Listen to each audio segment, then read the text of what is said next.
होता है, जरूरी है नियम का पालन करना, जी। लेकिन थोड़ा फ्लेक्सिबल भी होना चाहिए। अब भाई नियम इसलिए है ना कि 9 बजे के पहले आपको इंटर कर जाना है, क्योंकि एक साथ ज़्यादा छात्र ना आए और जांच में दिक्कत ना हो। लेकिन जब 90-95% छात्र आ गए हैं, 5% छात्र परीक्षा शुरू होने से 20 मिनट पहले भी आते हैं, तो कायदे से वहाँ ढिलाई बरतनी चाहिए, उनको जाने की इजाज़त देनी चाहिए। अब किसी की परीक्षा छुड़वा देना ठीक नहीं है। मैट्रिक एग्जाम एंट्री नहीं मिलने पर छात्रा ने किया सुसाइड। 10 मिनट लेट पहुंची थी, ट्रेन से कूद कर दी जान। बिहार बोर्ड 10वीं परीक्षा का आज दूसरा दिन। नमस्कार, आप देख रहे हैं सिटी पोस्ट लाइव, मैं हूं सृष्टि राज। बिहार मैट्रिक 10वीं की परीक्षा चल रही है। आज परीक्षा का आज दूसरा दिन है और दोनों पालियों में गणित की परीक्षा आयोजित की जा रही है। पहली पाली की परीक्षा शुरू हो चुकी है। अब राज्य भर के 1699 परीक्षा केंद्रों पर करीब 15 लाख छात्र छात्राएं परीक्षा में शामिल हो रहे हैं। सभी केंद्रों पर कड़ी सुरक्षा व्यवस्था की गई है। पुलिस बल की भारी तैनाती के बीच सख्त जांच के बाद परीक्षार्थियों को प्रवेश दिया जा रहा है। अब दूसरी पाली की परीक्षा दोपहर 2 बजे से शाम 5:15 बजे तक चलेगी।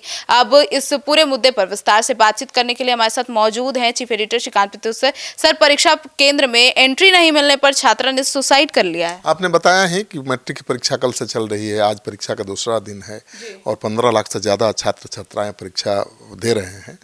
लेकिन इस बीच जो खबर आई है मसौढ़ी से, वो हिला देने वाली है। मसौढ़ी के खरजमा गांव की छात्रा कोमल कुमारी ने आत्महत्या कर ली है और कहा जा रहा है कि परीक्षा छूट जाने के बाद उसने ट्रेन से कूदकर आत्महत्या कर ली है। मंगलवार को बरनी स्थित केंद्र पर उसकी परीक्षा थी। परीक्षा देने के लिए सोमवार को ही अपने रिश्तेदार के गांव महाराजचक गई थी। परीक्षा केंद्र बरनी में था, जो करीब 6 किलोमीटर दूर था। सुबह 9 बजे तक रिपोर्टिंग टाइम था, लेकिन 9:10 पर वो केंद्र पहुंची।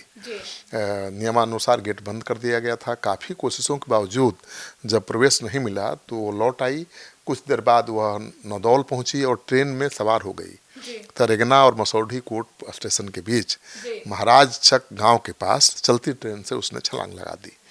पुलिस उसे अस्पताल ले गई, जहां डॉक्टरों ने उसे मृत घोषित कर दिया। तो अब बहुत दुखद घटना है सर। तो इस साल परीक्षा में कुल कितने छात्र शामिल हो रहे हैं? ये करीब 15,12,000 परीक्षार्थी शामिल हो रहे हैं और जिनमें छात्रों की संख्या छात्रों से अधिक है, छात्राओं की संख्या। पहली पाली में लगभग 7,58,000, दूसरी पाली में करीब 7,54,000 परीक्षार्थी एग्जाम देंगे। बोर्ड की ओर से परीक्षार्थियों को सख्त निर्देश दिया गया है कि वो परीक्षा केंद्र पर जूता और मोजा पहनकर नहीं आए। सुरक्षा जांच को आसान बनाने के लिए यह नियम लागू किया गया है, क्योंकि जूता मोजा खुलवाने चेक करने में समय लगता है। मैट्रिक परीक्षा केंद्रों पर प्रवेश के लिए विद्यार्थियों और उनके परिजनों की भीड़ देखने को मिल रही है। भागलपुर में एंट्री के दौरान एक दिव्यांग परीक्षार्थी को पुलिस कर्मियों ने अपने गोद में उठाकर परीक्षा केंद्र तक पहुंचाया। तो कुछ अच्छी तस्वीरें भी आ रही हैं जो रिझाने वाली हैं, और कुछ ऐसी भी तस्वीरें आ रही हैं जो हिलाने वाली हैं।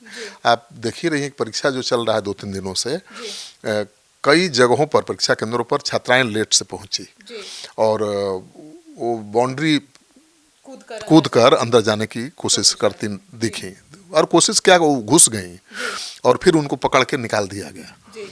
तो पहले तो इतनी व्यवस्था होनी चाहिए कि कोई बाउंड्री फांद कर ना जाए।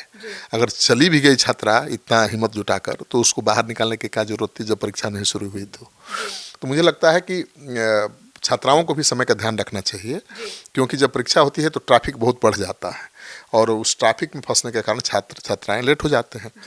तो 2 घंटा 1 घंटा का मार्जिन लेकर छात्र पहुंचे परीक्षा केंद्रों पर। और शासन प्रशासन के लोग, ठीक है, नियम होता है, जरूरी है नियम का पालन करना, लेकिन थोड़ा फ्लेक्सिबल भी होना चाहिए। अब भाई नियम इसलिए है ना कि 9 बजे के पहले आपको इंटर कर जाना है, क्योंकि एक साथ ज़्यादा छात्र ना आए और जांच में दिक्कत ना हो। लेकिन जब 90-95% छात्र आ गए हैं, 5% छात्र परीक्षा शुरू होने से 20 मिनट पहले भी आते हैं, तो कायदे से वहाँ ढिलाई बरतनी चाहिए, उनको जाने की इजाज़त देनी चाहिए। अब किसी की परीक्षा छुड़वा देना ठीक नहीं है।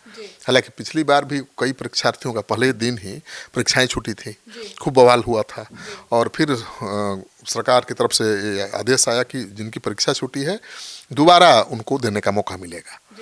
तो ये भी होना चाहिए जिन परीक्षार्थियों की परीक्षा छूट गई है उनको दोबारा देने का मौका मिलना चाहिए, ताकि उनके 1 साल बेकार ना हो। और परीक्षार्थियों को भी ध्यान रखना चाहिए, आप रोज़ लेट करेंगे, रोज़ परीक्षा आपकी छूटेगी तो दोबारा पूरी परीक्षा थोड़ी होगी। तो बीच का रास्ता अपनाना चाहिए।